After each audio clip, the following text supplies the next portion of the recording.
Mrs. Michael started Grace because some friends of hers, I'm not sure if it was one or two families, asked her to um, tutor their children. The families just felt like the kids weren't doing very well in school as well as they could be doing. And so she started. I think there were 3 or 4 kids to start with, and she started in the basement of her house, and then it just grew from there. People just started, more and more people started to come, and it had very small roots. Michael was someone who was extremely dedicated to education. She had a heart for finding out what was best for kids.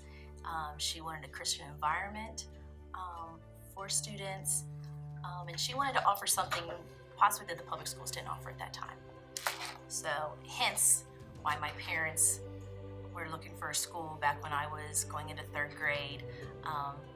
They heard Mrs. Michael and her vision of what she believed in education and thought that was a great opportunity. I don't know, it's kind of like when you ask somebody to describe your home. It's a little bit hard because at the time that's just what is. That was the first school I went to. And so, there were some teachers that were really, really nice. There's some teachers that were strict. You kind of had a variety. It was small. Back then I didn't think about that very much, but as you get older you realize, wow, a class with 15 or 20 kids is pretty small. So that's probably one of the things that stood out to me about Grace Academy, and just how it really did feel like home. It was my community. It was pretty tight-knit, I would say. When we came here, we were like, I remember thinking, there's grass? Like, we get to play outside on the grass? This is phenomenal. And we had a gymnasium where we could have gym classes. Our old gym classes were in a basement room with a tile floor. It was really kind of cool. I mean, there's only 4 classrooms, so we got to do a lot of things that other kids probably wouldn't be to do, like hence like the roller skating and skateboarding down the hallways, and it was just a really nice, intimate relationship with friends and teachers. I mean, teachers really care. Well, Grace Academy was much smaller, physically, numerically, in every budget-wise. Everything was much smaller, so everything was hands-on. Everybody did everything. There were no specialized jobs or anything like that.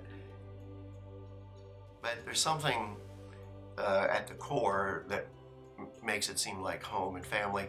In fact, some of the people you mentioned, many of the people that work here, at least a number of the people that work here now, are former students of mine.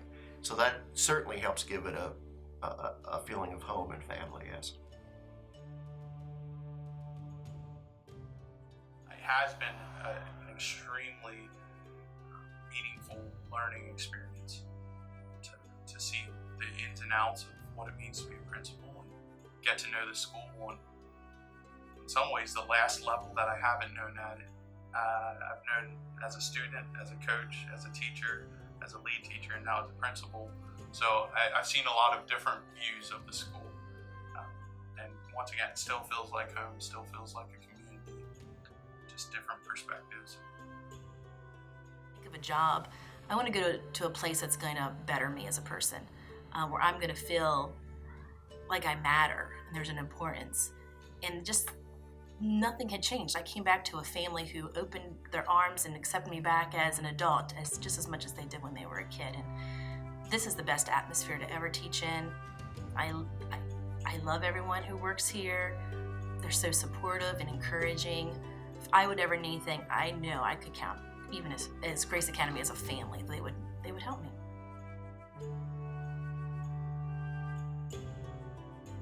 There's more of an emphasis on having relationships with the students and with the parents.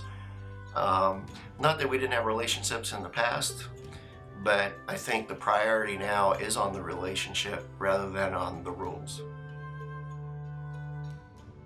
School facilities have changed dramatically and improved dramatically. And to some degree, I think our clientele, the students that we have coming here, are more diverse in a number of ways. We've got a lot more racial diversity. We've got Certainly we've got a lot of international students, which when I came here, that wasn't a thing. We're always wanting to do what's best for our kids. And from a teacher point of view, I'm just happy to say that I have 12 kids in my class, and I know each one of my students intimately. And even though we're a K-3 through 12 grade school, we do blessing buddies. We have times where our elementary gets to be with the upper elementary, which kind of provides that family atmosphere. The kids say hi to the big kids in the hallway. The big kids acknowledge the little kids. There's sports where the kids can come and cheer for them. Even though we're big in number, we still have that family atmosphere that we all know each other. If something doesn't change, it dies. And that without change, there's no growth. So having almost 30 years at Grace Academy, the basic concept of Grace Academy hasn't changed. God is still the center of everything that we do here, and children are number one. That's the main thing. Has things changed? Yes. We have to change to provide things that are going to help our students. Technology changes, different teaching, ways of teaching has changed. But when it comes right down to the bottom line, it's still about what's best for the kids and putting God first and making sure they know that.